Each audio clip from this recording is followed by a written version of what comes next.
Hello! I just had a mini burst in subscribers. If you don't know how I ended up in your subscription box, it's because you did subscribe all to Wheezy Waiter.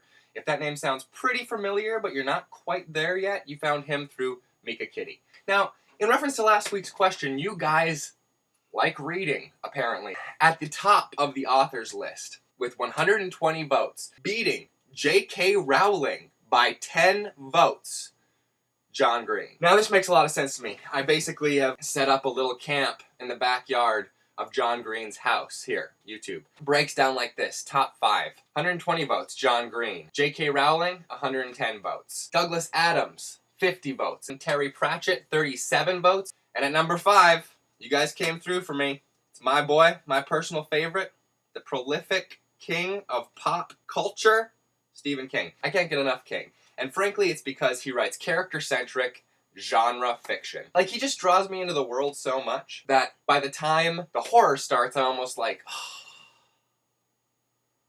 now these people are gonna die. And I love them. So there comes a time in production, and it's actually right before production. I believe it's called pre-production, and it is awful. It's when you have to become a producer, and I love writing, I love directing. It's the producing that I have to get through in order to actually get content. You have to schedule everything, you have to find the locations, and you have to cast. Today we're going to talk about casting, because in my personal opinion, the best way to go about casting is to, who do I know? Who do I know that's seen my stuff and liked it?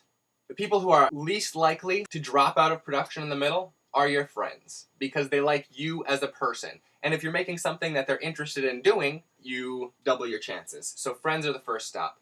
And then you get into the weird part, casting calls. How do you do, sir? Good. This is Blake. He's going to be reading for kid number 2. And I tap it, and you think it looks really gross, so you say, sick. Sick. Yeah. Should I go again? And then, Tom and Jerry head twist. So as you see, Blake is an actor. I got him off of either, I forget, Craigslist, off of the talent gigs section, or Actors Access. Blake is 6 years old. Blake is an actor. Look, he has a tie and everything. So for those of you who thought the little boy was in jeopardy, guess what? 6-year-old kids who get snuffed in web series don't get IMDb pages. Blake does. And he did a fantastic job. When I was in LA, I went on hundreds of casting calls. It's always a weird situation for an actor. Like, if you're going to a big casting call, you get into a room. If you're in LA, a guy like me walks into a room filled with the most beautiful people you've ever seen and thinks, well,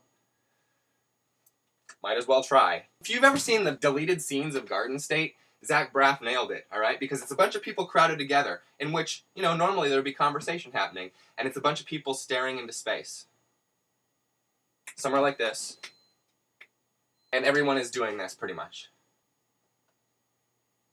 Someone can be looking right at you in an audition room, and just basically, you're looking at a dead person, because what they're thinking about is so far inside themselves, they're memorizing, they're trying different ways of reading a line, that it's insane. As a person who makes no budget content, I'm sitting in there like, oh, this is awkward, I have to, you know, people are coming in, they're nervous, I'm nervous, it's just really bizarre. It makes sense now why there are casting companies who do this for a living. Sometimes they project energy, and sometimes they've seen 1,000 people read something the wrong way, and so they're just like, first we're gonna slate you, 3/4, alright, go. Thank you. So it's a weird situation.